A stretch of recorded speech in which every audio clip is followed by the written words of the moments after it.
Welcome back to Business Mastery for Startups, Scale-Ups, and Early Stage Businesses with your host, Jerry Gadori. That's me. And today we're recording live at Suffolk Law School for, I always mess up the name because it's Startup Boston, but it's Boston Startup Week, and those are hard things to get together. But we are here at Boston Startup Week, and we have David Chang with us. Now, longtime listeners will recognize that the first time David and I spoke was at last year's Startup Boston, so we're winding it back and kind of catching up on a busy year for both of us. For those of you who don't know, David Chang is a local investor and founder, great deal of experience in technology and services, and yeah, he might have a little something to share with us here today in that vein. David, how have you been? Been doing great. Thanks for having me back. It's been a long, long year, I think, for everyone here, but it's awesome to see you again. The longest 365 days that feel like 365 months. Yeah. It's been exciting. You know, it's interesting. So David's old company that he was active in was talent focused. My company is talent focused. It has not been a glorious year for talent focused companies, but both of us have managed to have success. And I think part of the reason is the way that we go about building relationships both on the candidate side of the equation and the client side of the equation. Totally true. And so the quick update on my side is the previous company that was a part of Hunt Club, very focused on the talent side, and our whole thing was about making sure that whenever someone wanted to get in touch with talent, they did it through a warm connection, a known person. And so I left the company. I'm still an investor in the company. It's all good. I'm looking at a new opportunity, taking that same idea around relationships are everything, but applying to one of the biggest challenges, the top line. So how do we help sales, BD, people who are trying to open new doors, but use relationships to do that? And so we've been very focused on this new thing, which has now been a good 45 days working on it. And so it's just starting to come off the ground. That's exciting, and I love the idea. You know, I've been in the space for, gosh, I hate to be a guy with 30-year-old stories, but here we are. And I've got to say, when I first started out many moons ago when the earth was young and the world was flat, email was the killer app. My manager expected us to do call blocks, and we would do 125 outreaches a day. Here's the crazy thing, David. Killer. Here's the crazy thing. In those days, it was hard to get people's contact info. So when you managed to do that, almost everybody picked up. So 125 cold outreaches a day would generally net between 20 to 25 connects. And of those 20 to 25 connects, 5 or 10 would really talk to you every day. Best of luck with that in a quarter in today's market. Totally right. Those numbers just blow my head off, right? Yeah. I can't even imagine, one, the volume that you've got to do today in order to get those same results. But now with like all the tech that's out there that's making it easier for people to increase volume, customize messages, it's an 100%. Arms race, right? And so the nature of doing cold today, I couldn't imagine how difficult it would be to just get the same results today as in the past. I know I'm going to be burned alive and burned at the stake for saying this, and I will sacrifice myself for the good of the market. AI has only made it worse. Oh, for sure. I look at these garbage slop outreaches, and I think to myself, why would I ever work with this company?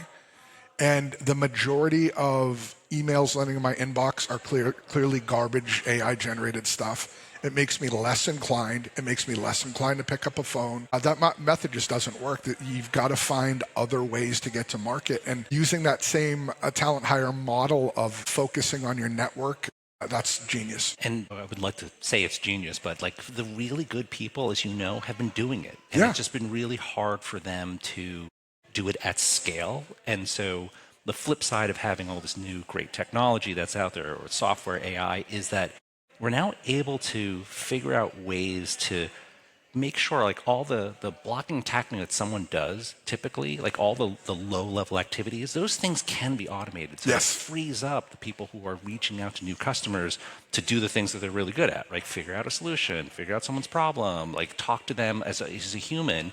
And so a big part of what we're focused on today is making sure that that go-to-market person gets to do the things that they actually love to do and are good at, and not just, I'm going to copy this, paste this in an email, try to figure out some random connection between two people. It's like, hey, I noticed you were blank. Like that stuff just does not work.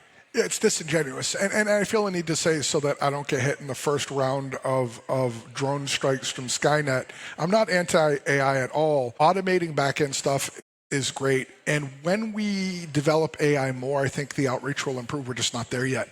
But you hit on something important. The more skilled the person, the more ability they have, the better it is to keep them focused on what they're best at. And if you can have tools that take all of the back-end work off their plate, that's huge.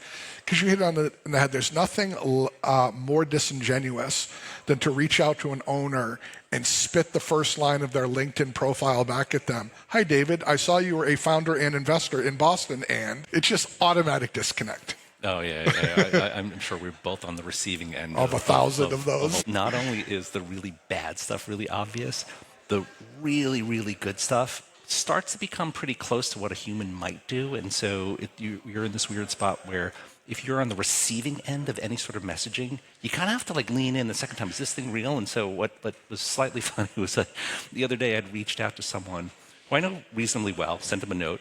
They thought my real message was AI generated.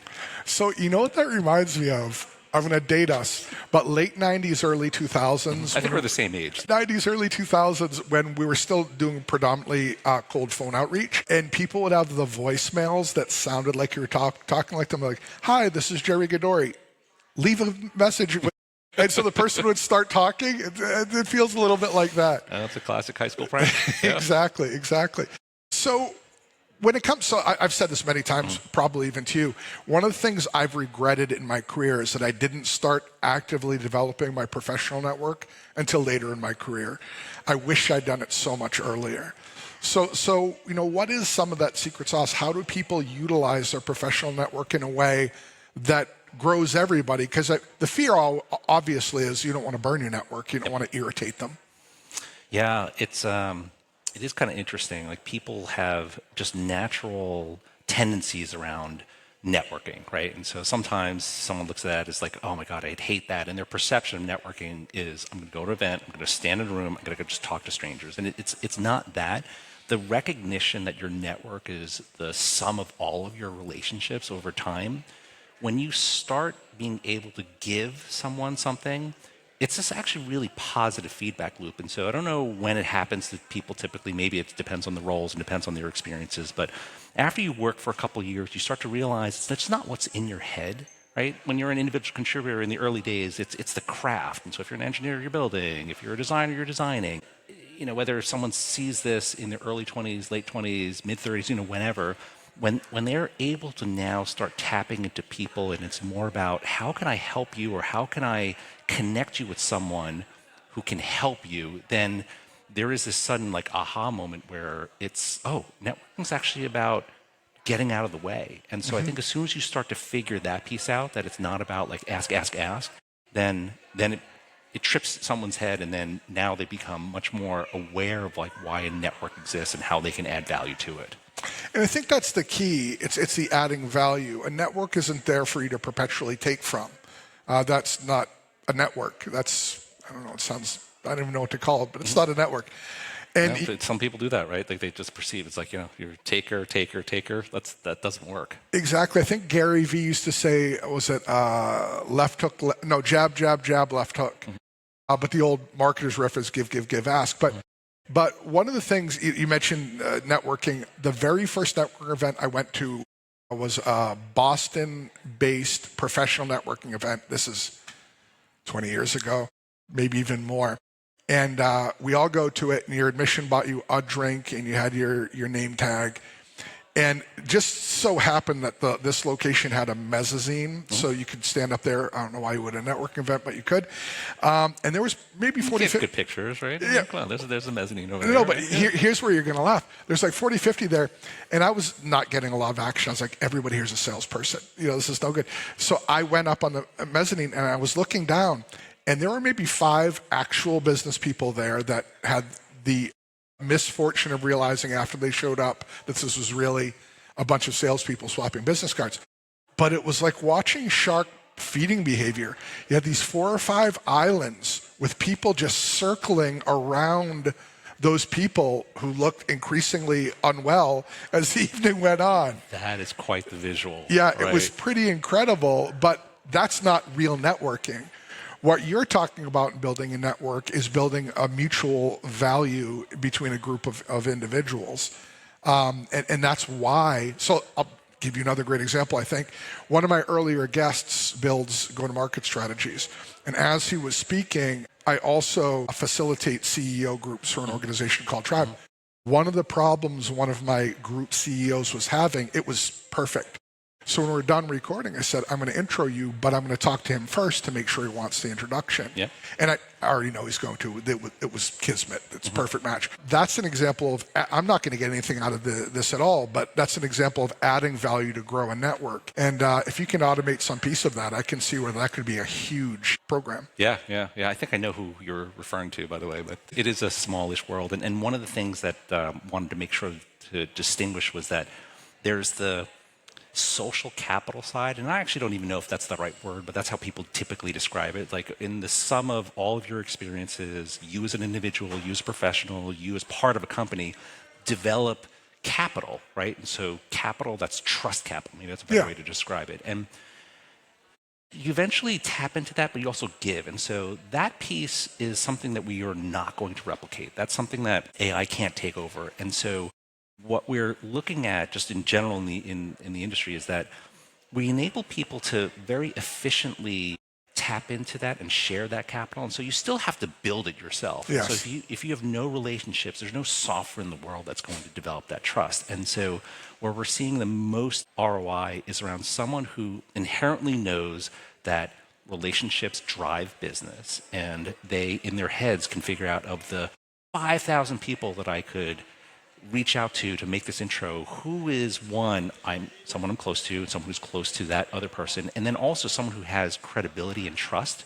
And so that it's not a sales process, right? It's really around that middle person, that gatekeeper will look at the two, and you just described this perfectly, where you know it's going to be a win-win. And so if anything, you come out looking great. It's like you're not selling anything. It's just like, I'm going to connect two people, and you're doing so in such a way where you're tapping into this network. And so where we're seeing technology is that technology is a great application for software to figure out all those connection points, like the billions and billions. If you take like all the different nodes and all the different arcs that cut across everyone, and we'll surface up the 3 or 4 that should make the most sense. You're a very network guy. You can't remember everyone that you've met before, and so that's what we're doing, and that's the whole philosophy around like what we're building. That's exciting. Yeah, it's been a ton of fun. It's 45 days, and so we'll see what happens. Still in the honeymoon, my friend. Exactly. That's exciting. So wait, setting your startup aside and focusing on the nuts and bolts that drive it, let's talk a little bit more, if you don't mind, about that connection, that social capital. Because if I were to use an old school term for that, I would say reputation. It's also analogous of Dr. Stephen Covey's concept of relationship banks. Every time you do something for someone, you make a deposit every time.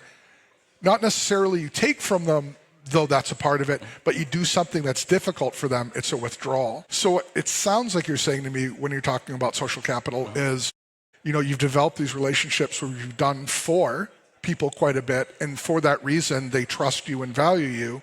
So when an opportunity arises, they're likely to respond positively. Yes. And then one other piece, and I do like that analogy, is like one other piece to this is, if you're doing it right, the net is actually positive, right? And so when you add to the network, it's not that +1 means later you -1. It should be +1 and then maybe -0.9. And so a lot of the interactions that happen in this network ideally are ones where you're adding, right? And so the nature of having super connectors, and this is more around like the social dynamic side, but like the nature of these super connectors, that if you can find connectors that are the ones that are naturally adding to the network, then that's awesome, right? That's better for business, it's better for humanity, it's better for people, it's better for your individual interactions. And that's kind of key to getting business done today, right? And so we're just trying to find a better way to expose that to people so that they can take advantage of their inherent capital and their trust capital. Yeah, and I'll add maybe related tangent territory when I say this, but especially in the age of AI, you mentioned the problem where your friend thought that your reply was AI generated. People are incredible authenticity testers. And I think they feel a little uncanny valley tested right now with the encroachment of AI. When you're building your social capital, when you're doing that thing for someone, it needs to feel authentic to them. It needs to feel like it's being done. Totally. It can't, I guess what I'm saying in a wordy way is it can't feel transactional. Otherwise, it's not a deposit. Yep, exactly. That can't be transactional, can't be self-serving, and it has to be genuine in the sense that you have two parties that will benefit from that new interaction, right? And so I think if you were to go back up on the mezzanine and you go back to that event, finding someone that can spot two people across the room, it's like, you know what? They would really benefit from talking to each other. And you know, I don't personally benefit from it, but I think they would. And so if you have more of those kinds of people, more of those kinds of interactions, then it's just a net positive overall to the ecosystem. Yeah, I couldn't agree more. And by the way, that person, as I think about it, you probably do know because they've been to every Boston startup of week since the first one. So, well, I was about to ask him, hey, you know, why don't you come on up and let's just chat with Jerry at the same time. It's like, I was just there. I was like, oh, okay. All right. Yeah, it's awesome. Pretty worn path. No, that's awesome. So let me switch gears a little bit and ask this question. So you're obviously a founder and an investor, and now you're back in the founder's seat, which 0 to 1 again. Clearly you have an addiction and probably should see somebody about that. But as a serial founder, how do you vet out an idea like this? You know, if I'm Jerry, the new founder, I've got what I think might be a good idea. How do you vet that out to see if it's got sea legs? Yeah, I guess that's one of the benefits of having worn that other hat. And so there's really three things that investors would look at in terms of vetting a particular idea. So one comes to the pain point. Like, is this a real problem? Like, For sure. It's a sharp pain point. And so that's one. The second one is the approach or the solution, the way that the company and the startup is looking at it, is it differentiated? It's not just different, but is it different than better than what's out there, right? And so those are kind of two things. As part of that, is it a big enough problem, right? So it could be a very small problem, it could be a very cool solution, but that wouldn't be enough. And so if it's a big problem, a differentiated solution, and the third piece is this the team to build in this particular market? And so we often talk about like founder market, founder problem fit. That third piece is there. And so in the early days, because you have no real data, you have to use these other three criteria to figure out whether or not something is a particularly good match. And so if you've got all three, then, okay, this is looking like something that's pretty positive. Then you start leaning in, and then you dig into the more specifics, right? Hey, do I like your go-to-market? Does this channel make sense? Oh, does this product actually, is it actually better than others? And so there are simple things you can do after that. But if you don't have all three of those things, then it's probably not going to work.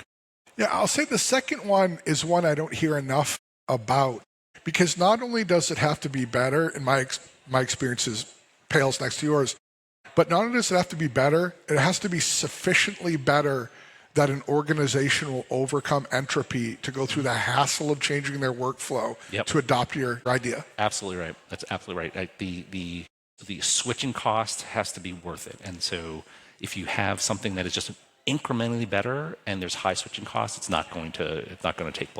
Yes. So that's awesome. I will share one mistake I made, and I'm sure you won't make this one.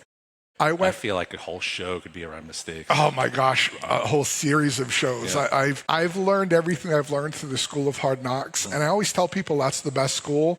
But it's better if you can learn from somebody else's experience of going through it instead of me insisting on doing it myself. Tuition free. Yeah, but I made a huge mistake when I started Redbeard, and I didn't even catch it until I burned through an embarrassing amount of money. I didn't mentally shift from running a 2,500 person company to a me person company and then a 3-person company.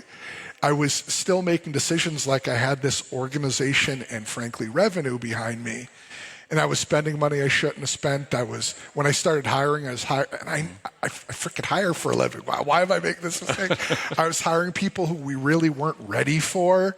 It was just such a huge mistake of forgetting that running a startup is not the same of running a company that you may have been in the startup, but was no longer a startup. That's it's a very common mistake, right? So Yay, thanks, David. Would not. Well, I'm saying you wouldn't kick yourself over that, right? Yeah. Like you have to actually learn that. You have to actually see that. And over time, maybe someone gets lucky and they're always in the spot where they're in that sweet spot. But for the most part, I think most operators and founders and entrepreneurs, there is a stage of company where their skills and craft are most applicable, right? And so some people are 0 to 1. They're great at ideating, getting things off the ground. And arguably, I'm actually probably not the ideal 0 to 1 person. Like I consider myself more of like a 1 to 10. So when there's just something and it's starting to take foot, there's a lot of decisions that get made, but like there's just the beginning of something. 1 to 10 is a really fun place to be. And I know for myself, that's where I've historically been able to thrive. And to 100, very different as well. And then the 100 to billion and the billion to 10 billion, really, really different. And so if you as a career, I mean, this is a little bit of divergence, but from a career standpoint, if you can find your sweet spot and you know that you're good at that and you know you can monetize that, i.e. get paid for it, then it's great, right? So you find that spot. And then it is really rare for someone to be like full life cycle, like to go from founding all the way to running a public company. They exist, but it's not that common. I will say I've learned through Redbeard, which is my second go, that I'm a better improver than inventor. I'm definitely in that 10 to 100 space, or 10 to 50 is my favorite spot. Yeah. And so you know that unless sometimes you just have to do it because no one else will do it, or you find that like, you know what, it's so compelling, I've got to do this. You partner up with people that are great at that. Like, yeah, and know what you're looking to do. Apicera was built to sell. It was always the plan. But Vijay Rao is probably the best entrepreneur I've ever worked with. And he was the CEO, founder. I was the president. Venkat Madupu was the CEO. Those guys were... I will say this is a little bit rude to say, but I'd say it to his face. I'll say it now. Venkat's English wasn't great. If his English was as good as his ability, he would be president of the universe. There's nothing Venkat couldn't do. Without exaggerating, he worked like 4 or 5 people from an output perspective. It was amazing. But that dream team was amazing. Here at Redbeard, I'm not looking for the same path. I'm not looking for an exit in 5 years. Grow something I run, and I will probably endeavor to keep it under 100 people for that reason, because that's what I enjoy running. Yeah. And for what it's worth, I'm sure you hear this from other people these days, is that given the state of technology and given how capital efficient things are and how investors now are also looking for that capital efficiency, there is definitely a trend towards much leaner, smaller, more productive teams. And in the company of the future, it's going to look really different in 10 years than it looked like 10 years ago. It does, but we've got to wrap up. And I will say this, Sam Altman's vision of single-person unicorns highlights everything the world hates about tech bros, though. So, David, as always, thanks for being on. You're an amazing guest. If people want to learn more about you and hopefully fairly soon about your new company, where can they do that? You can find me at davidchang.com. Awesome. We'll send people there. Thanks again. And for those of you who know, that will be in the show notes, so don't crash your cars trying to write it down. But thanks again for being on the show, David. Thanks for having me. Always a blast talking to you, Jerry. Thanks, David.